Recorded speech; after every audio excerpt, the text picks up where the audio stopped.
Talkin Hoopz, the show that discusses real NBA stories, gives you all the latest rumors, and gets you into heated debates. It's dunks and layups. How many of his points have been jump shots? 0.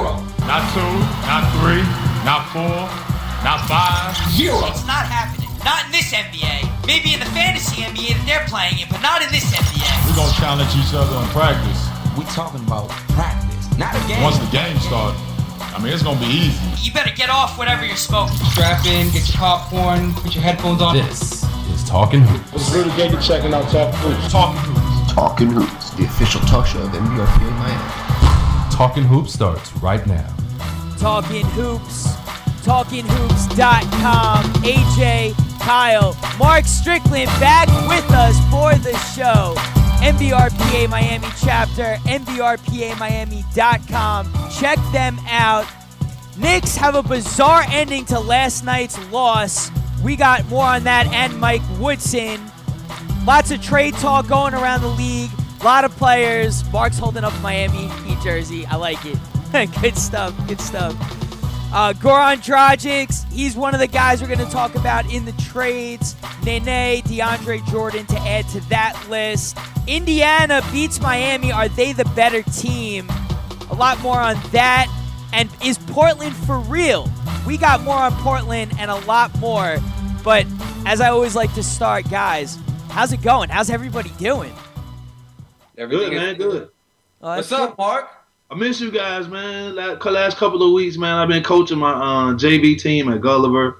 So we had games on Tuesday, so it feels good to be back. We're 3 and 3 right now, but you know we working, getting it better. I want to see the Heat jersey again. Let me see that Heat jersey again. This is for my friend's newborn baby. Nice. For Christmas. Oh, very good. We also got him the taxi cabs. Nice. I thought Kyle would like that. I like that. Very good. Yeah, man. All right. Speaking of LeBron having some ankle problems. Yeah, man. You know, he's playing a lot. They're playing good. Gonna be a big game tomorrow night, though. That's gonna be a real big game. Looking forward to watching that. They already lost, though, to the Pacers. They're not the best team anymore. You know, Pacers, they playing well. In that game they lost, Paul George didn't even have a lot of points, man. So I'm kind of nervous about that. Yeah, you see, this is what I was thinking. Because once again, for another year in a row, they got dominated from size. I think Hibbert had a game-high 24 points. He used them down low, you know, and that's been their problem, right? Last year was size. This year it looks like it's size. Yeah. And here's what I'm thinking. I think that if the Pacers really start to pull away and they show that size is the problem, that the Miami Heat might deal Chris Bosh for a legit center. I don't know. Maybe I'm crazy. Who could they get, though? Who could they get? Right. They got Omer Asik in Houston, right? I mean, he's available. He is available. With Dwight Howard. He wants out here. He wants out. And all he does is rebound. He plays good defense. You know, last year he averaged a double-double. Yep. And he doesn't need his touches to be effective. Yeah. So the only thing he doesn't have that Bosh has is that three-point shot. We saw how big that three-point shot of Bosh was last year. He was knocking down some big threes. Yeah. Mark, how do you feel about the Heat potentially trading Chris Bosh if it comes to that? It'll be tough, man. I think he opens the defense to them, especially when LeBron is gone and D-Wade is gone, which they've been playing really well of late. But you know, that's why we got Greg Oden here. You know what I mean? Right. I mean, that's supposed to be his job to, you know, hold against those type of teams. You know, the Indianas and maybe the Knicks when Chandler gets back. You know, that's why we picked him up. So I think that's why we holding him out. So that, you know, eventually as the second half of the season gets rolling, I guess they'll bring him in, get him some time, and then hopefully he'll be that piece that we need, you know, that bulk, man, that can be athletic, blocking shots, getting rebounds, finishing around the basket, kind of giving Hubert and those guys some problems. But, you know, you never know. I mean, if he has to go, he has to go. I just hope it, you know, it's basketball. It's professional, so, you know, that's just how it is. If he does go, I'm sure his numbers will jump right up. So, yeah. I think Bosh has been the one to really sacrifice for the Heat in a lot of ways. So he may actually benefit from a trade in that regard. I think so. It'll go back to Toronto days where he'll be more of a go-to guy, more on the block. You know, he'll get a certain amount of touches. I mean, I think he'll have to adjust to that. But I don't think it's hard to adjust to get more shots. Yeah. How big of a trade would it be if Miami? I don't think they'll be able to do it straight up. But if they were to trade Bosch and maybe package him with Norris Cole or package him with a first-round pick or something, and try and get Brook Lopez from Brooklyn, because if Brooklyn doesn't turn it around, they're going to be selling off players because that'd be huge. That'd be huge. And you know what? Brooklyn would be stupid. Brooklyn would be stupid to trade Brook Lopez too. They would do that. I like the guy from Houston better. Asik. He probably fits in better with that team. Yeah, he gives us what we need. You know what I mean? Lopez is, in and out, and you don't know how his attitude is coming from Brooklyn. But everybody seems to be rejuvenated when they come down here to Miami. But I think the guy from Houston will be much better for them. It's a much better fit, and I think he'll help out a little bit more than anyone else. That'll be the best. I would think. That. Indiana, I think, is a better team. Not only are they more complete and deeper team, but they also have that size advantage. And as good as Miami is, Scola, man, he's a beast. Yeah, he had a good game last all the little things, man. He gives them that little extra scoring. I mean, they're playing well right now. They're real confident. Lance Stevenson is playing better. Lance Stevens is playing unbelievable. Larry Bird actually just came out and said he's a priority. They have to re-sign him. They're definitely going to give him a fair offer, but he's surprising, man. He's a lot more mature. He's making much better decisions. Somebody must have been in his ear this summer. Yeah, it was Kenny Anderson. He's playing much more different. Like, he cares about winning, and he's much more confident. He's much more sure about himself. So I like that. When we had Kenny Anderson on the show a while back, he gave him a nice endorsement. He loved he loved Lance Stevenson. New York guy, New York people stick together. Kyle. We love Lance Stevenson. Yeah, he's playing well though. I mean, they got a tough team. I mean, we said that for the season. We didn't know they were going to be this good, but I mean, they're rolling, man. If they can keep this up and stay healthy, I'm looking forward to the finals, man. I mean, I know. Wait. Because I just want to throw this in before we get away from the Pacers. What happened to Chris Copeland? Because AJ said that Chris Copeland was getting knocked down 203 pointers this season. He was like, I think sometimes change, man. Finding his rhythm, knowing how to come off the bench, man, and be ready like a James Jones. You know what I mean? Anytime they put James Jones in, he's ready. He's knocking down shots, he's knocking down threes. I mean, it's going to take him to adjust to doing that. I mean, because he's still a young player. But I think on the playoffs, they're going to need him. He's going to be huge for them because they're going to have to knock down outside shots. Not just that. If someone goes down, if someone gets injured, they're going to need him. Yeah. I mean, they're a deep team. They're just a deep team. And Kyle always brings this up, they don't even have Danny Granger on the floor yet. No, man. That's it. Friday he's supposed to come back. Really? Yeah, they're targeting Friday for him. Okay. I'm telling you, this is where it starts to get interesting. Teams got to start stepping it up. I mean, this is time where the playoff picture starts to come into effect a little bit. That time of the year's coming. All-Star Weekend's coming soon. Guys are getting amped up for sure. I fully expect them to trade Danny Granger at some point before the deadline. Me too. I felt I was going to say that, but they're going to have to. They have too much continuity. What they have now is working. Why tamper with it? Right. Yeah. Totally agree. And they could get a lot for him right now. Maybe draft picks, maybe another guard or maybe another shooter. Who knows? I mean, but I think I don't see him staying there the entire time. Yeah. Yeah, I think maybe. I don't know if they'll be able to get a first round pick because that might be a lot because they'll have to get Granger a lot of reps. This way, teams can see if he can play still. Yeah. So they'll have to get over that little hump. But I think that they'll be able to. I was gonna say a guard, and I'm glad that you said it. Yeah. I think that they'll end up trading for a guard, and I think that New Orleans is a team that they may consider trading with because Tyreek Evans hasn't worked out there. Yeah. Eric Gordon hasn't worked out there. Wow, he'll be a great fit in him too. Wow. And you could do a trade straight up for Danny Granger and Tyreek Evans. I put it into the little trade machine. They both make almost around the same money. The only thing is that Granger only has 1 year left on his deal, and Tyreek Evans has 4. So the Pacers would be getting a 4-year deal. The Pelicans will only be getting a 1-year deal. But I don't think the Pelicans will be upset because that money comes off the books, and then they can try and sign another free agent next year. Because I don't think Tyreke Evans is really working out. He's also been in and out of the lineup. Right now he's out. He's out with an ankle injury. He's been out for the past 2 weeks, a week and a half. So if he goes over to Indiana, even if he's not healthy the whole season, they still don't miss a beat because they never had him to begin with. And then if he's in there, then it just provides all that much more depth behind Stevenson. Because we've both seen it before. Stevenson is up and down. Sometimes he'll give you 30, other times he'll give you 3. Yeah. No, he is. Another guy. I think this trade deadline, I think we're going to see a lot of movement, believe it or not. And I think the blockbusters? Yeah, I think actually a lot of blockbusters, and I think it's mainly because of the Eastern Conference. Because behind Indiana and Miami, Atlanta is the third best team with a 13-12 record. So I think even forget about making the playoffs and all that crap. Teams just should look to get better in the East at this point because that's not good. 13-12, you're the third best team in the East. You're talking about 8 seeded teams in the West coming to the East and being a top seed. So I mean, this is where I think a lot of trades are going to happen. Obviously, I think our beloved Knicks are going to be a part of a lot of player movement and coaching movement. I think a lot's going to happen.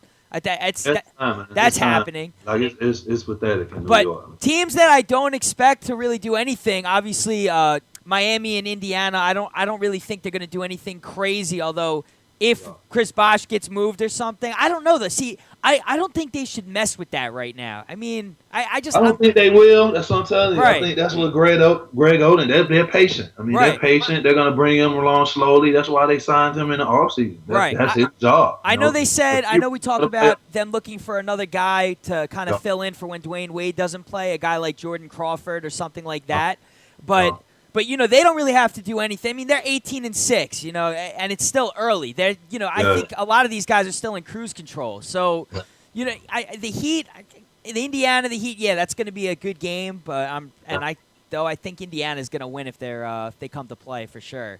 But think so? Yeah, I like Indiana in that game. But in the Heat's house? Yeah, listen, Roy Hibbert, man. Kyle and I talked about Roy Hibbert. This guy. He's just a tank.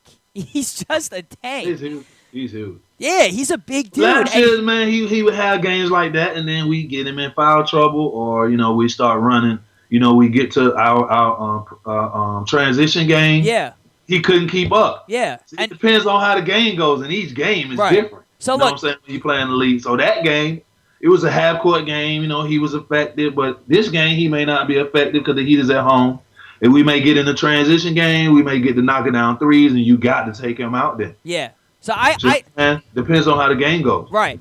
Game. Those two teams, I don't think they're really going to do anything come the trade deadline.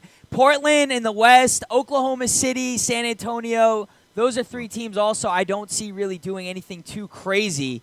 Oklahoma City, I don't know.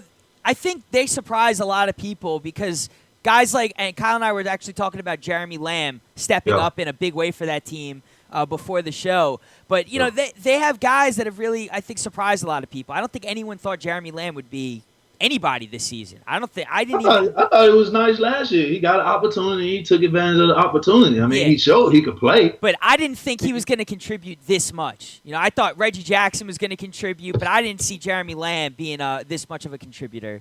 And he's nice though, man. I've been watching that kid since high school in Atlanta. Yeah, he's nice. Yeah, he's only going to get better and better. I mean, I think Durant is kind of mentoring him a little bit now, so he's kind of working out with him after practice. I hear and doing, kind of hanging with him, kind of follow his leadership. So he's only going to get better because he's a shooter. Right. He's a shooter. Yep. I'm looking at the Clippers to potentially make a move because I'm just not sold on them winning the championship. I'm just not there yet. I don't know why. Because they're not there defensively yet. So you know what I'm saying? That's why people jumping the gun. I mean, these guys, man, haven't played defense in like 3 years. Right. Like Doc got to get them to the point where they hang their hat on defense, not all the lob city and all of the just offense, man. They got to hang that hat on stopping people, and they have the athleticism to do that, but they haven't bought into it yet completely. Right. I think Andre Jordan has because I think he's kind of finding his niche on what he can do. But I think collectively as a team, as the 5 guys on the court, playing defense as a team, stopping people as a team defensively. They haven't bought into that yet. So I think it's a little early for the Clippers, man. I mean, I still think they got the pieces. I really do. DeAndre Jordan could be one of those guys to be traded. I know Kyle. Really? Kyle and I put some trades together with the Clippers, the Knicks, a couple of different scenarios here. I'll let Kyle break all that down for sure. Okay. Did I hear something about Rudy Gay going to Sacramento? Yeah, you've been traded, He's though. been traded. See, man, I've been in a high school gym. I ain't know none of that. Y'all got to catch me up to speed, man. Y'all got to catch me up to speed. Where's that high school gym located? Underground? Nah, man, it's at Gulliver, man. I don't have time to watch TV, man. I got a clothing company I'm running, K-Bolo. Then I'm coaching. I'm leaving here at 2:30 to get home at 8 o'clock, man. You got to wash uniforms and make sure kids are getting grades. Man, it's crazy. Well, let me tell you what you missed. All right, so LeBron James got traded to Miami. No way. I hung out with him the other day, though. I hung out with him the other day. Mitch hung out with him the other day. Great guy, man. Great guy. Let's see. Rudy Gay got traded to Sacramento, but we think that he got traded for a bunch of smaller pieces like Grievous Vasquez, John Salmons, Patrick Patterson, Chuck Hayes. Wow. Yeah. He got dealt for a bunch of smaller pieces, and that's what Toronto's been trying to do. They've been trying to get their big contracts off the books, taking on smaller ones to prepare for the future. They did it earlier this season. They got rid of Bargnani to the Knicks. Now the rumors are Kyle Lowry is going to get traded next, even though he's only got 1 year left. Now that they have Grievous Vasquez, they can deal him, try and get a piece.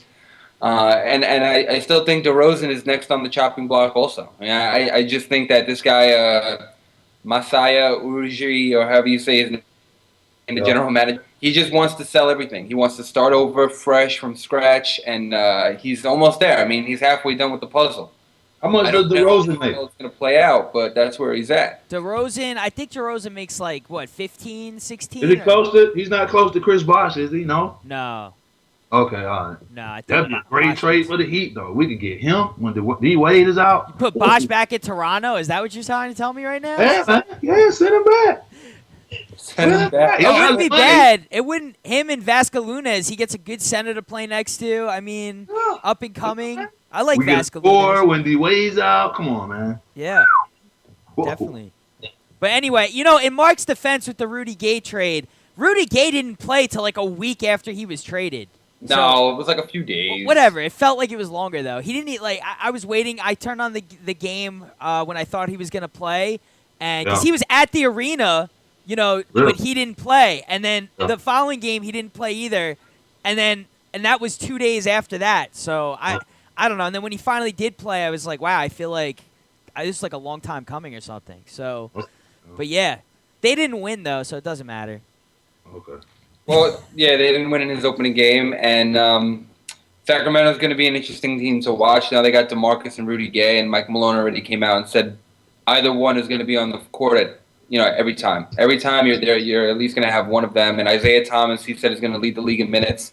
So he knows who his good players are. He knows who to ride with, and we're going to see. Right now, they have a bunch of pieces that haven't played together a lot, and now they're all going to get. Isaiah Thomas is finally going to be a starting point guard. He was a backup his whole career. Now we're going to see what he does in the starting role. And then the other team out there in California is the Clippers that we spoke about, and I think that they are going to be sellers because right now they're not good enough to beat a team like the Thunder or the Spurs in a 7-game series, in my opinion at least. And I think that DeAndre Jordan is definitely on the chopping block. If they can get somebody like Carmelo Anthony, then Blake Griffin will be gone. Everybody on that team, in my opinion, is tradable except for Chris Paul. Nobody on that team is safe. Yeah. I kind of agree with that, too, because those guys, as good as they are, I just don't look at them as, like, champion pieces in L.A. with the guys they have, the way they play. You look at teams like Indiana and Miami, and then you look at the way the Clippers operate. I just don't see the same mentality, the way these guys come out, how they fight for things, the way they execute plays. I mean, look, it's easy for Chris Paul to go down and alley-oop to somebody. But to run a set play with DeAndre Jordan, I don't know how well that always works out. So, same with Blake Griffin. Until he gets an outside jump shot, those guys are very predictable in what they're going to do every single night. Yeah, that's true. So, And that's how I'm looking at it from the outside in. But yeah, I mean, there's a lot. I think there's going to be a lot of blockbuster trades, and I do think Carmelo Anthony, if he's able to be moved, he's going to be moved. But the only way the Knicks move him is if they get some sort of star in return. That's the only way, in my opinion. Dolan, who would they go for, though? Who would they go for? Well, that's just it. If you go to the Clippers, Kyle said before, Blake Griffin. Blake Griffin would be thrown into that deal. Why not Amari for Blake Griffin? No, they wouldn't take Amari. No one is going to take Amari Stoudemire. No one, especially now that he's not even playing. He's got swelling in his knee and he's out again. Yeah. Jesus. Yeah. I thought when he was healthy, I thought maybe trading him now because Pau Gasol is like everyone hates Pau Gasol in LA right now except Kobe. Trade Pau Gasol for Amari Stoudemire, who's really what Mike D'Antoni he likes. Still can't do that. Still can't. Yeah, you probably can't, but. No, you can't trade Amari for anything right now. There's no way anybody's taking Amari. He's got 2 years left on his deal. His knees are uninsured. Right. He's got a max contract that he's still playing under. Not one team is going to come close to taking Amari unless you package him with Carmelo. Right. Unless you package him with Tyson Chandler. You're not going to just get rid of Amari Stoudemire for Amari Stoudemire. That's it. That's not happening. Or you package him with Chandler. Straight up. No. You won't be able to. You can't even trade Amari Stoudemire for a guy on Kentucky or anything like that, or a guy on Duke. They're not going to even take that. So forget that idea. But there are some. Still in the Knicks. Whoa. I'm just saying. I'm just keeping it real. I'm just trying to keep it real. I'm just saying. Look, it's the truth. It's sad, but it's true. Look, he was playing. He had a nice stretch of games. He had 5 or 6 games where he was averaging 14 and 5. Right. He looked like the old Amari Stoudemire. He was hitting jump shots. He was running a pick and roll. Played a little bit of defense. But now, again, swelling in the knee. And he said that he doesn't have anything major going on with his knee, but he's resting it. Still, you don't want to hear a guy who's had 1 million knee surgeries having swelling in his knee. That's never a good thing, obviously. No. Oh, what was weird is he just said recently that he felt better. That his knees felt better than they've ever felt. Much better than last season. He said he's able to trust them. He could put weight on it. He's not worried about getting bumped. And then all of a sudden this morning, Mike Woodson says, yeah, he's going to be out for a while. Not just missing next game. He's going to be out for a while. So there's nothing you could do. The Knicks, they're in a tough situation because they have no draft picks except for 2018, 19, and 20. And they're actually considering trading those picks already.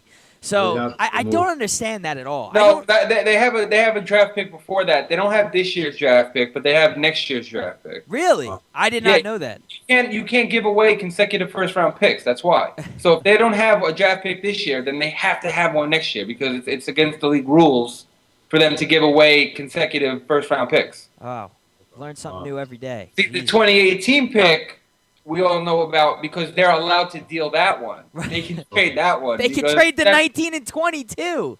No, you can't trade. Consecutive. But they could trade 18 and 20. No, they can't because 19 and 20 is consecutive. Yeah. You can only keep one of them, and you can only trade one of them. Well, if they trade 18 and then they trade 20 is what I'm saying. Yes. That's what I'm saying. 19. Yeah.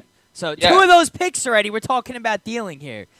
I mean, it's crazy. But if the Knicks do trade Melo, they will get picks back in return for sure with whoever star they get. Melo, yes. Yeah. He's a scorer. Yeah. I mean, even with the Knicks now, he's still putting up 26 a game. He's right behind Kevin Durant. Like 2 points behind him per game or whatever. But, I mean, he's still putting up his numbers, shooting 44% from the field. I mean, look, he's still an appealing option. He could still play. And his rebounding numbers are up. So, he's actually having a good season. The Knicks are. He's doing well. I mean, he's a scorer. That's what he do best. His thing is that he don't know how to get others involved. Right. You know what I mean? That's the only problem with him. You're gonna get buckets from him. He makes buckets. Right. That's what he do. Right.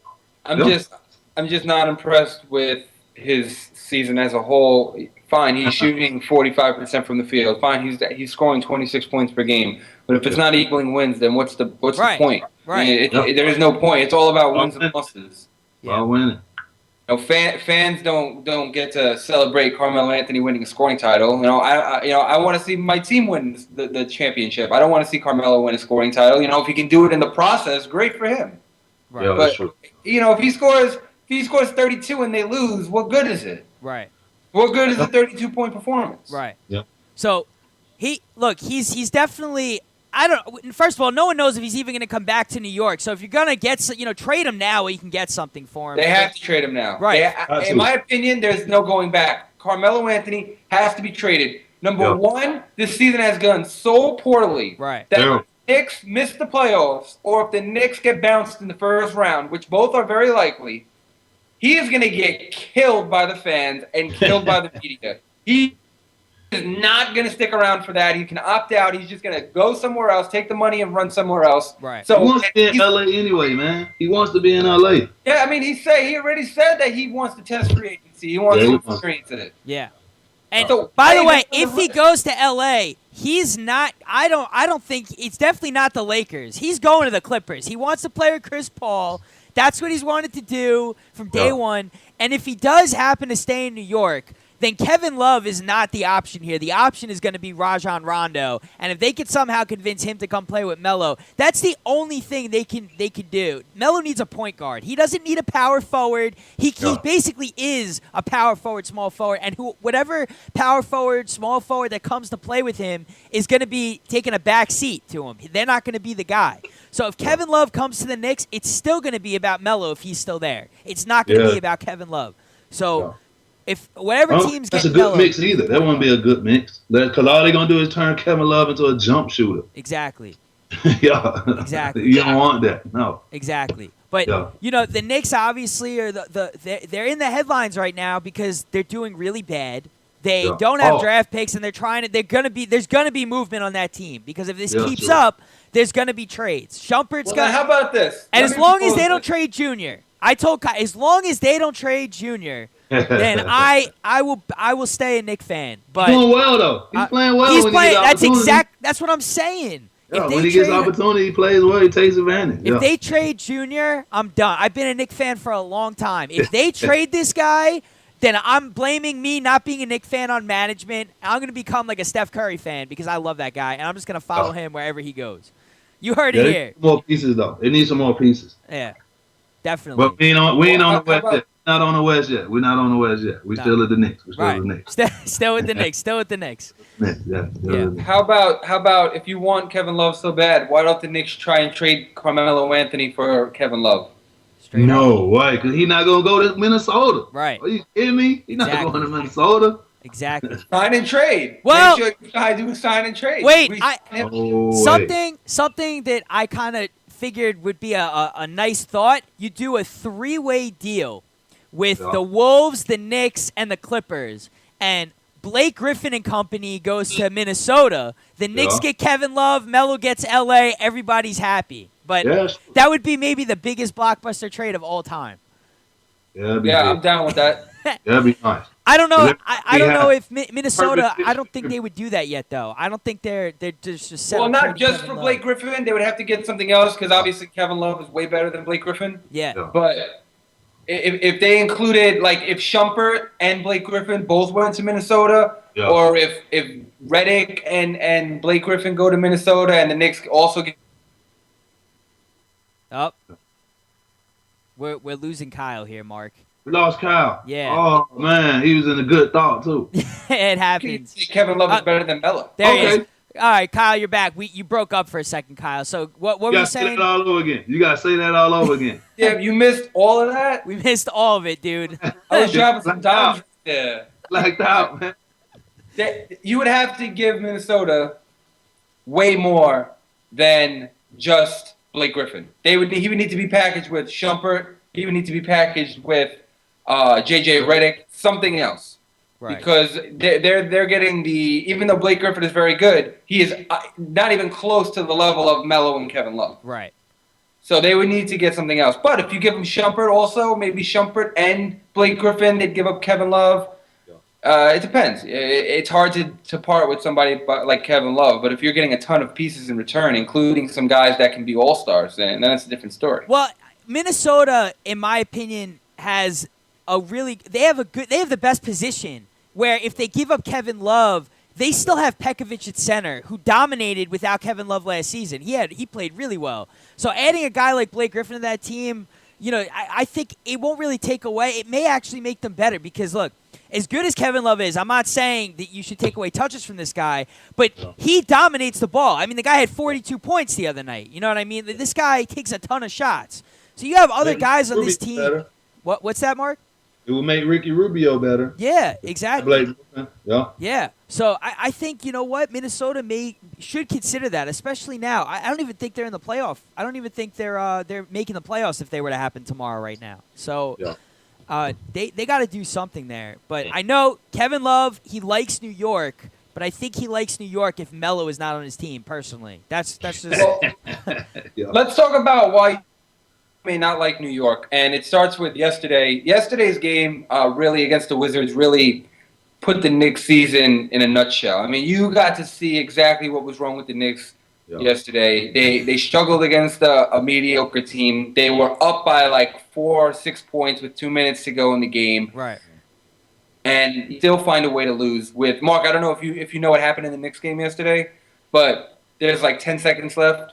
Yeah. And the Knicks have a foul to give, and they have 3 timeouts. And Dion Waiters from the Wizards blows by. No, Bradley Beal. Bradley Beal. I'm sorry. Bradley Beal blows by Bino Udrih, and he scores an easy layup. Now, the Knicks have a foul to give, so they should have fouled him, and they should have made the Wizards reset the clock. Reset their offense. But no, he drives by, gets the layup, and they go up by 1. Yeah. So now there's 6.9 seconds left in the game, okay? Instead of calling a timeout, they got 3. Woodson does not call a timeout. The Knicks inbound the ball. Melo runs up the court and takes the awkward-looking running 3-point shot that breaks off the side of the rim and doesn't go in, and the Knicks lose. After being up by like 4 or 6 points, they don't call a timeout. Melo runs up the court and shoots a 3. I don't know if he's keeping these 3 timeouts as Christmas presents. I don't know if he wanted to wake up with them. Man, they don't have no discipline. I keep telling you, the Knicks have right there, man. The discipline needed to kick in. Even a player should have been like, timeout, let's draw something up. Well, that's just it. Melo, this way. Melo. Timeout, draw something up. Melo looks at Udrih. 6-something seconds? Mark, that's easy to draw something up. Mark, 3 timeouts. Mark, Udrih goes to inbound the ball, and he's almost looking like, I think we should call timeout. And Melo's looking at him like, come on, let's go. And he passes to Melo, and then Melo's like dribbling up the court thinking like, you know what, maybe I should call timeout. And then he's like, you know what, too late, I'm not calling timeout. And he takes a fadeaway 3 that like barely banks off the backboard and just go. It doesn't even touch the rim. Look. It was ugly.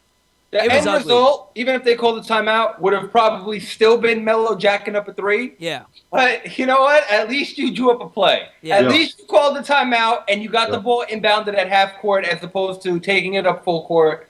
At least, you know, you look like a coach. Least you look like a coach. Right. Called coaching. Yeah, exactly. It's called coaching. Well, sorry, he's got to go. You can't be an NBA coach. So and make those mistakes.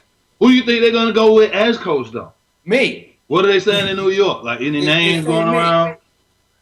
They say me. That's what they say.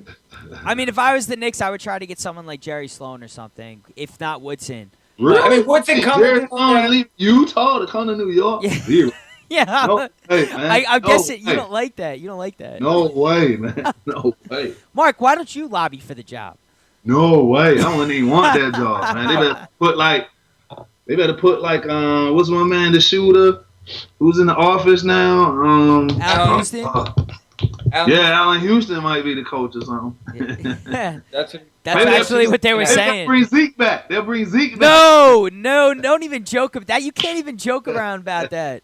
That's like, you can't even say that. It's bad enough. Isaiah Thomas, the player on the Kings, comes to the Garden and gets booed. There's no way. Hey, he's out in California at Cal Berkeley getting his master's right now. Oh, man. All right, well, never know. Mike Woodson talked about the play after the game. This is what he had to say. Probably should have taken for sure the time out there at the end. But, Bino grabbed it. Ball was in the Melo's hand before I could even react. And I should have reacted a lot sooner once the ball went through the bucket. So that's on me. Yeah. That's on him. That's on me. My bad. I got 3 timeouts. Yeah. I kind of foul to give. That's on me. That's on me. Yeah. Wow. First of all, if I was Mike Woodson and my job's in jeopardy, I would not have said that. He's tired of all scrutiny and pressure and all that, man. Maybe he was just like, okay, let's see what Melo does. You know what I mean? Who knows? I can't believe my job is in jeopardy right now. And in my opinion, I just fired myself. Yeah, that was on me. My bad. He just blamed himself for that.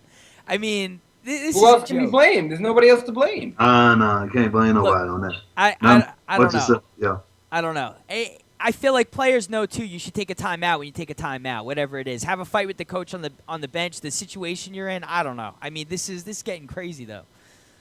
Yeah, New York is like on fire right now. On fire, exactly. Literally. Yeah. No, for sure. It's bad. Them and the Nets, between those two teams, it's not pretty. Oh, yeah. it's terrible. The CCNY breakdown. No, it's a joke right now. It's an absolute bad joke. in New York, man. Bad. Well, I'd like to see you coach them, Mark. I would. They need something. No. Not enough discipline, man. I couldn't coach them players. Them players, they need discipline, man. They need to learn defensive rotation, and they need learn how to move the ball. I'm telling you. Yeah. They move the ball. Every time they move the ball, somebody gets an open shot. Wide open shot. And they look like a team. Yeah. That one-on-one stuff is not gonna work, man. It's not gonna work in the playoffs. And when you don't have a team that plays team defense or no rotations, man, you can't win in the playoffs. You can't win. Well, I'll tell you two things. NBA. No. I'll tell you two things that go with your point. One is when Felton when Felton went out, they were saying that Pablo Prigioni is probably going to be the starting point guard because the ball moves so much better when he's in there, and everybody gets a lot of touches. Which is true. It's actually very true. That's one point. Okay, that's one point. Now, it's unfortunate yesterday that he tripped over himself and broke his toe. So now he's out for 2 weeks. So, that's another thing that goes with being a Knicks fan. That's what happens when you're a Knicks fan. The other thing is that Antonio McDyess. Right. Dunk in the preseason. He never played. I don't even think he played a game for 5 seasons or something like that. Well, and Amari Stoudemire punching the fire extinguisher. Yeah. So, you got to take those things. All right. The other thing is the discipline thing. Now, this was just a report, but it's probably true. In the game against the Bulls last Wednesday, J.R. Smith was not shooting well, and he took a bunch of terrible shots. Yeah. And Mike Woodson called him out on that, not publicly, but told J.R., we got to work on your shot selection. Like, it's not good. He showed him tape, and apparently J.R. Smith cursed back, and Mike Woodson was like, yo, you can't be talking to me like that after all I've done for you. Like, you can't speak to me like that. And J.R. Smith responded in the next game on Friday against Boston. Taking one shot. He made one shot. He was like, how many shots did he take in that game? He took like one shot or three shots. He took like one. Yeah, he took like one shot. So basically, he was childish. So he went to the childish mode. Yeah, okay, yeah. you don't want me to shoot, I'm not going to shoot now. Right. He said, you have a problem with my shot selection, then I'm not going to shoot. Discipline, man. Discipline. You want to know something though? All right, no one talks about this. I'm probably the only person to say this, and no one agrees with me, but I don't think anyone sees it. The Knicks didn't have Andrea Bargnani last season. Okay, Bargnani is a guy that takes a lot of shots, just like Melo. Okay, I feel like when he's on the floor, they've made it clear that they got to get his confidence back, and they keep going to him. Now, it works if he's hitting his shots, but when you're taking 24, 25 shots and you're only making 8 of them, you just took a ton of shots away from everybody else on the team. Now, granted, Melo is going to put up, 25, shots a game, whatever it is. But when you have another guy doing exactly what Melo is, how's anyone else going to get touches at all? So guys like Shumpert, I feel like they're getting the ball looking for either Bargnani or Melo, and then if none of them are open, they're just kind of forced into it. They're in a situation where, all right, I got to shoot it now. I got to shoot it. The ball doesn't move because you have 2 guys that are really ISO players. But what I liked was when the Knicks played the Hawks, you saw Bargnani let the offense come to him. There were pick-and-roll opportunities. He didn't force a lot of shots. And the offense, it wasn't just stagnant. It wasn't just standing there, watching Bargnani operate, watching Melo operate. All right, I think if the Knicks want to be successful, that's when the ball moves, man, the ball movement, when you have ball movement on a team, you get easier and better shots. Agreed. You're gonna get better shots. Agreed. Yeah, but that's what I mean. When you have a guy that's taking just as many shots as Melo, how can there be ball movement? There isn't. So People standing around, and around. not to mention, before the Atlanta game, Bargnani was shooting like 20% from three-point land, and like I think 39% overall, which is terrible. It's so bad. Yeah, but he's not that type player. He shouldn't be getting 25 shots anyway. Exactly. He should be getting easier buckets, Exactly. like layups, Exactly. Exactly. Some jump hooks around the basket. You got to get. Everybody knows that's a basketball player. Hey, Right. You don't come in off the bench unless your role is to be a 3-point shooter. You're Ray Allen or somebody, Right. or Reggie Miller. Come in the game horsing up threes. Right. You have to get an easy basket first to get your rhythm going. Then you go outside. No, totally. I mean, that's just basketball. That's how it is. That's how the game should be played. But I think last season, the Knicks didn't have Bargnani. Everyone's looking for answers as to why this team is so bad with pretty much the same core group of guys that won 55 games. But in my opinion, you got a guy that's taking just as many shots as Melo. So the ball isn't going to move. No leadership. And that too. Well, you love the leadership. You love that. I mean, you gotta have somebody in the locker room, man, that's gonna hold everything together, man. Especially like now that they're going through this rough time. Yeah. Now everybody's going separate. Everybody's turning on the coach. You got arguments with the coach. You know, everybody's trying to go for self. You know, you got JR shooting crazy shots, trying to be the hero. You got Melo trying to be the hero. You got Bargnani trying to get his confidence back, trying to get his numbers. Like it's ridiculous, man. Then you got players that are role players like Shumpert, Junior, those type of players, man, who can get in the game and knock down easier shots early in the game so that at the end of the game or towards the middle of the game, those main guys are getting easier shots because they're not keyed on as much. I mean, that's just basketball. Right. This is basketball. But that's not happening. So that's why the Knicks will be dismantled and Kyle will be looking at a totally different team come All-Star break, after All-Star break. Yo, Kyle's ready to look at a different. Every Knick is ready. Any Knick fan is ready to look at Well, Kyle, let me ask, what do you think about my opinion on Bargnani? What do you think?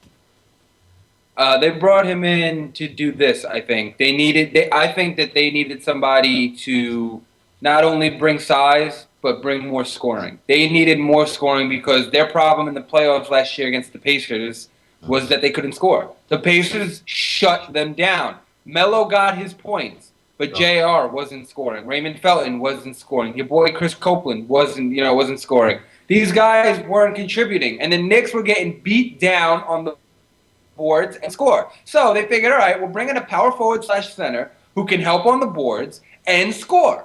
He can knock down the three. This way, that will bring out guys like Chris Bosh. That will bring out guys like David West. They'll have to defend the three-point line, and it'll take away the pace. I see what they tried to do, right? They tried to improve. They saw a guy who was available, and they went for him. And now they're asking him to do what they thought he can do. But he's not doing it all the time. He's only doing it half the time. And now you can contribute that to Tyson Chandler being out, which is huge. Or you can contribute that to poor game plans. And that's the coach. If they brought him in for a reason. But if it's not working, it's on Woodson to make the adjustment. So it's not like Bargnani is going to go out there and shoot 20 times a game if Woodson is like, yo, stop shooting. Woodson needs to say, hey, listen, we're going to get you your confidence back, but right now you need to do X, Y, and Z. Yeah. You need to get to the free throw line. You need to, you need to get some dunks and layups. You got to stop shooting. Well, when it comes to the Knicks, and I wanna close on the Knicks with this because I can't talk about them anymore because I'm sick of talking about New York. But there's only one solution right now I see to the Knicks' defensive struggles, and that, my friends, is this man right here, Mark Strickland. Mark, come out of retirement. Come to New York. Everyone knows who you are anyway. Everyone knows that you dunked all over John Starks. All right, Ooh, nasty. Ooh. We've seen it. Everyone in the area knows you, by the way. Everyone I talk to knows who you are. So, especially the guys that were huge Knicks fans when the Knicks and Heat were a huge rivalry in the 90s. But I'm telling you, you can come out of retirement, come to the Knicks, show Amari how to grab a rebound, how to block a shot. Go ahead, show these guys how true defense is supposed to be played. Man, you ain't going to set me up for the Jason kid. No way. No way. No way he should be coaching, man. Are you kidding me? Then they fired the guy, man, that's helping him out over an argument. Come on, man. What is happening to the NBA? Yeah. What is happening to the NBA, man? What's happening? It's getting crazy. Yo, man, this year, doesn't man, we make thought sense. this was gonna be the best year for basketball, man. It turned out to be a disaster, especially in the East. It's awful, man. It's awful. It is. Awful. It is. Awful, man. It's awful, man. It's awful. Jason Something Kidd, changed, man. What I don't understand about the Nets situation is you know what kind of person Lawrence Frank is because you played under him for so long. Right. Yeah. So you know what he's going to bring and what he expects. Yeah. So why are you all of a sudden surprised that when he's being himself, it's like, oh, this is not what I signed up for? It's crazy. He is the highest paid assistant coach, and he's filing daily reports. That's his new job. And all he was trying to do is tweak the offense a little bit so to try to get something different going. Right. That's all he was trying to do. All right. When he took over, he was just trying to do team is something bad. different. Maybe this will work. Maybe let's see if this will work. It wasn't backstabbing. It's like, hey man, we're a team. We're sucking right now. We gotta do something different to try to make, to get this thing turned around. That's all it was. You know what? At the beginning of the season, though, even the first 2 games where Kidd was suspended for his DUI or whatever it was, and he didn't even have Lawrence Frank on the sidelines coaching as the head coach. He was just still on the bench, and I don't even understand. This was before the Nets even had problems. How you don't have this guy that, like Kyle just said, is the highest paid assistant coach in the NBA not be on the sidelines when the head coach isn't there? How does that even make sense? Seriously. Because players was probably listening to him more than Jason Kidd. Yeah. So he had to kind of like downplay him a little bit. That happens sometimes. Sometimes, man, you can be too close to the players. The players can rely on you a little bit too much, or they coming to you a little bit too much and not coming to the head coach and not going to people that's supposed to fill that role in the organization. They may pick a coach. Lawrence Frank might have been the guy who everybody was going to for solutions. Maybe in a timeout, they would start to look at Lawrence Frank and not look at Jason Kidd. You never know. When you played for the Nets, what was Byron Scott the coach at the time? Scott and Lawrence Frank. Oh, that's right. You played with Lawrence Frank too. That's right. Yeah. What kind of coach is Lawrence Frank? He's a good coach, man. Good X's and O's guy. Reminds me a lot of the guy who coached at Princeton. Very X and O's, very hands-on, very basketball oriented. He's a good coach. I mean, he coached really well when he was a head coach. Except till he went to Detroit. Is he a strict guy? Oh no, he's not that strict. I mean, at that time, man, NBA was a little different. Now I know he's not strict because none of these guys will listen to him, or you'll get fired the next day, just like he just did. So, but he's a good coach. I think he's a real good coach. That's why they hired him to do the X's and O's for the Knicks, because somebody had to do the X's and O's, do the basketball stuff. I'll do it. Somebody had to do the basketball stuff, and that's what he's good at, X's and O's. I know Jason Kidd is now the coach, and obviously literally in like 3 days went from player to coach. But do you think, because the Nets are losing, do you think they're starting to have problems with Jason Kidd, like Kevin Garnett, Paul Pierce, as this guy being a coach now? That happens with losing.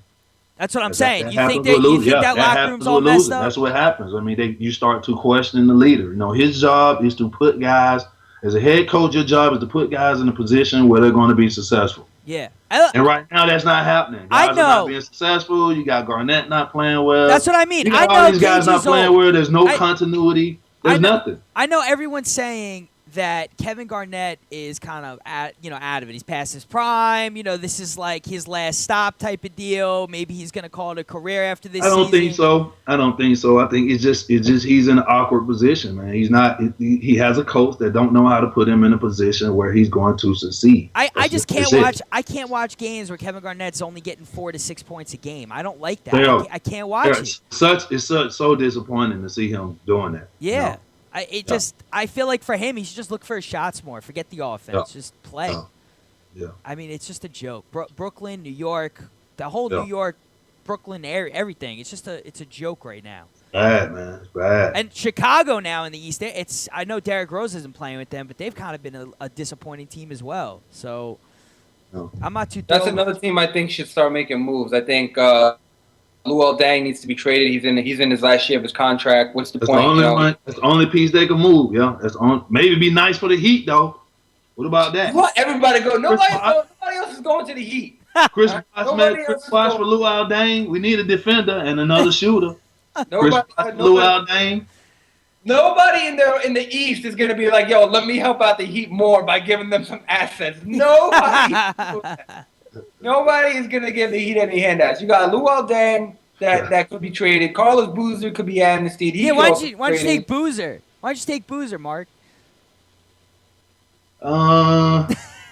No. I don't know if he's a good fit, man. I don't know if he would be a good. Maybe though, because he hit mid-range jump shots. He's good at defensive rotations. He boards. He's having actually a pretty good year. He's actually balling. You got Boozer. You got Dang. Boozer You irritates. got Taj Gibson. Gibson could be moved. What about Boozer Dang for Chris Bosh? Jimmy Butler. No, nobody's trading anybody to the Heat. You gotta get past that. You gotta get past that. Especially the Bulls. The Bulls won't do that. So you got the Bulls that can be. Look, if the trade deadline gets close and the Bulls are really bad and they're not in the playoffs or in the 7-8 seed, I definitely see them getting dumping their roster. The only guys that I think they'll keep are guys like Jimmy Butler and Derrick Rose. You know what Derrick Rose said? Really, you think they'll trade Noah? At this point, I think everybody's on the table to be traded. Do you know? Do you know what Derrick Rose said? Derrick Rose said if they go into rebuild mode, he doesn't want any part of it already. He said if they start trading guys, and he thinks this summer it may happen, where guys are going to be free agents and they let guys go or they don't bring certain guys back, Derrick Rose said he is not going to have any part of a rebuilding process. If you have an unhappy Derrick Rose... contract, too bad. Yeah, but, oh, man. His body is in rebuilding mode. What is he, crazy? I can't believe, but I just think it's, first of all, he's not even on the floor, and he's like, I'm not going through rebuilding mode. It's like, dude, you're not even playing. You played 10 games this season. Who are you to tell people what they should and shouldn't do? Look, there's no point of keeping this team together, especially if Luol Deng is going to be a free agent and he's going to leave. There's just no point of keeping these guys together for another year because you don't even know how Derrick Rose. Look, Derrick Rose wasn't even Derrick Rose when he returned this season. Right. He wasn't the same guy. Now you got another injury that's very serious coming. You don't know what he's going to be like next season. Who knows what kind of player he's going to be like? You couldn't win when you had two. You couldn't win when you had. You couldn't win when you had Derrick Rose in MVP form. You're not going to win now. Dismember the band. Get rid of everybody. Start making deals. But don't trade them to the Heat. Don't help out the Heat anymore. Don't do them any favors. I don't think that could happen. There's plenty of teams that'll take these guys. There's no way that you just got to trade with the Heat. You got to go out there and explore. I think the Bulls are going to be sellers. I think the Nets are going to be sellers. The Knicks are going to be sellers. They're all going to be looking to upgrade their teams, all of them. Those Eastern Conference teams, you got Washington that I think can make some moves. Bradley Beal might be somebody that they might want to deal. In Cleveland, Dion Waiters is a guy that they might want to deal. Every team in the East, in my opinion, is going to be active at the trade deadline because they know no matter how good they think they are, there's no way that they're going to compete with the Pacers and the Heat. Yeah. So they have to make upgrades somehow. They have to try and improve their roster. So guys like in the West, like Eric Gordon and Tyreek Evans and Omar Asik on the Rockets. These guys are all available to be traded for. They can be possible upgrades. It depends how much you want to win. Are you willing to give up a first-round pick to acquire some of these guys? Because even though Washington may be in like third or fourth place and Atlanta may be in third place or fourth place in the East, they're not good enough to. They're so far behind the Pacers and the Heat that they're still going to be. They're a third team in the East that can be swept, by these teams. That's how much the gap is between the top two teams and everybody else in the East. You could be a third team and get swept in the playoffs. Right. Yep. Two pro teams, rest college teams. Yeah, that's exactly what it is. I think that a team like Kentucky can beat the East. There's too much disparity in the East in terms of the top two and everybody else. So everyone in the East who thinks they can contend is going to make trades at the trade deadline. This is going to probably be the most active trade deadline in recent memory. Because just everyone is going to be looking, everybody in the East is going to be looking to deal. Yeah. Especially the Knicks and the Nets. And then you look at West. Yeah, you look at West, you got the Lakers. They're struggling. They're not even in the playoffs right now. Maybe they'll trade Jason Kidd. I mean, at this point, coaches should be allowed to be traded. I'm sure some teams would be opposed to that, but I don't know who's taking Jason Kidd. That's for sure. Nobody. He's not an Eric Spoelstra. No, he's not an Eric Spoelstra. No, definitely not. All right. So my thing about Spoelstra, I just want to say this real quick. I know everybody says he's such a great coach, and I don't really know if Spoelstra is a good coach. Because Great I know you're shaking your head, Mark, and that's why I'm going to ask you. But here's the thing. Yes. It's like, how can you be a bad coach when you have Bosh, Wade, and LeBron all on the team at the same time? It's almost I could coach the team and just be like, yo, go play basketball, and they can win games. Man, you know how hard it is, man, to get all three of those guys' egos in check. You know how hard it is to get Chris Bosh to buy into, hey, man, we need you to be a perimeter guy. No matter what nobody says about you, you have to do this to win a championship. D-Wade, you're our guy. Hey, man, we need you to sacrifice some so that we can get LeBron here, man, and keep him here after this time. Man, that's insane to do. And you gotta put him in positions. You gotta put them in positions where they're gonna win. Right. That's what I'm saying. Then you gotta talk to Norris Cole. Then you gotta talk to all the guys. You gotta get all these guys to buy into their position and also buy into your defensive strategy. That's what Eric Spoelstra was tough. He got all these guys buying into the defensive rotation. That's what it is, man. Let me ask you this. Yeah. Would he have the same results if he had, instead of those big three, think of this new big three. If he had Westbrook, Kobe, and Melo. If he had those three, could he get them to buy into his bigger plan system? Because to me, Wade and LeBron are guys that are not selfish. But when you look at those three are just scorers. They score.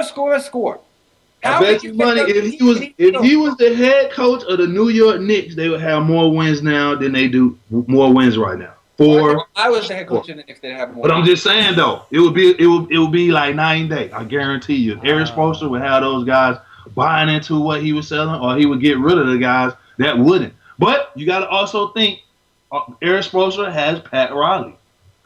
Right. One of the guy that got LeBron James to leave his hometown to come to South Beach.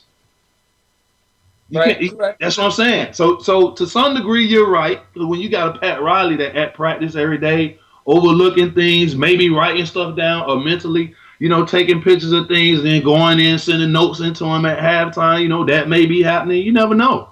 But you got a guy, man, that's a basketball guru, that is a good salesman, that is a good motivator. Come on, man, you can't lose. You can't lose. But I guarantee you, Eric Spoelstra is the single voice in that locker room. I guarantee you. Even with LeBron or D-Wade, he is the single voice in that locker room. And that's the difference between him and Woodson. Too many voices. All right. You got to be respected. Now that he has championships too, come on, man. He got 3 championships as a coach. He's looked at as a Doc Rivers. He's like the next guy. All right. Yeah. All right. Great.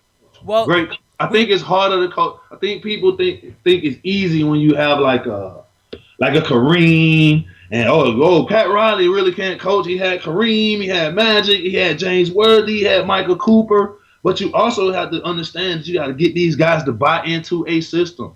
Right. That's hard to do when you got guys of that magnitude of ego. Like LeBron James, he has a huge ego. D-Wade has a huge ego. Right. Chris Bosh as well. I mean, these guys have huge egos. And you have to some kind of way figure out a way to get these guys to understand, hey, if you play this way, we'll win. And then if you start to get those winning results, then the team will start to respect you. Right. Yeah. All right. Well, we got to start wrapping up the show here, but real quick. Man, that was fast. That was too fast. That's what happened. Hey, listen. In 3 weeks. Time flies. That's too fast, AJ. I can't help it. What do you want? What do you want from me? I can't help it. Comment on my art behind me. Let's do another hour on the West Coast. Yeah. Well, actually, real quick, wrapping up the show. Want to talk about Portland as our closing team for the night here. Are they for real? I mean, is this team really a contender? I think so. They're young. They're athletic, man. They got the right pieces. They got the right coach. They got the right city. So I think they're legit. They're going to make some noise. They're going to make some noise in the West, man. Damian Lillard, 20 points, 3 rebounds, 5 assists. Not the highest assist point guard in the league, but just overall good. That whole team moves the ball. Aldridge gets a couple assists. Batum gets a couple assists. I mean, they're well put together. Robin Lopez has been a nice surprise for them. I mean, Kyle, what do you think? Portland for real or not? Robin Lopez is the biggest piece on that team, and I'm going to tell you why. Because he allows LaMarcus Aldridge to be the MVP candidate that he is now, because all these other seasons, the last few seasons, LaMarcus Aldridge has not played next to a true center.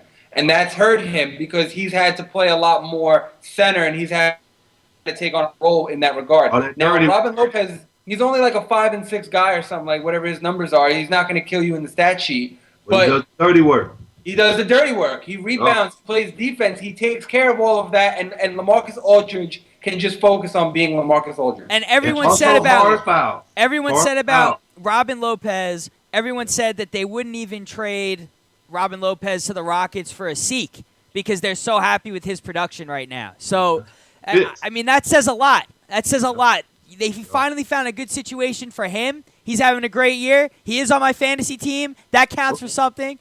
But, no, Robin Lopez, definitely the X factor on this team, too, I think, going forward. So hopefully he stays healthy, and the Blazers just keep on rolling. But they're going to be interesting come playoff time. Whoever they play, and who knows, this team could surprisingly make it to the finals in the West. You just don't know. They're balling right now, out of their minds. I gotta ask Mark something before we leave. Okay. You like my art behind me? You like this? I can't see it. It's blurry. What is that? It's Banksy. Who? Banksy. Who's Banksy? Banksy. You never heard of Banksy? Banksy? No, man. I can't. If I can see it, man, my bad, man. I'm messing up the joke because I can't see it. I forgot. You've been underground at the high school. Hey, man, dude. I'm telling you, man. Being a head coach is murder. You don't know what it takes up all your time, man. Cause see, I don't want to be labeled as a Woodson or somebody like that. I want to win. I want to win, man. Mark, you missed the last couple of shows. We've just talked about Kyle's new apartment and how everything's being updated. He just likes to tell people what's going on. Big time, man. No jersey. He got art. He got art. Yeah, we got to get Talkin Hoopz up there or something. Yeah, I got to figure out where I'm going to put that. That's why we're doing this right now. All right. Sorry, we're wrapping up the show here. We are. The Talkin Hoopz banner is not really a lady killer. So I got to figure out where. Hoopz t-shirt. Talking. Yeah, that's right. I got to send that out. XL for Mark. Big Mark Strickland, welcome back. Talkin Hoopz, talkinhoopz.com. NBRPA Miami chapter, nbrpamiami.com. A lot of big things happening. Hopefully the all-new talkinhoopz.com will be up and running very soon. Have a lot of good features and stuff for you all to check out. But until next time, for AJ, for Kyle, for the one and only Mark Strickland, we'll catch you guys on the rebound.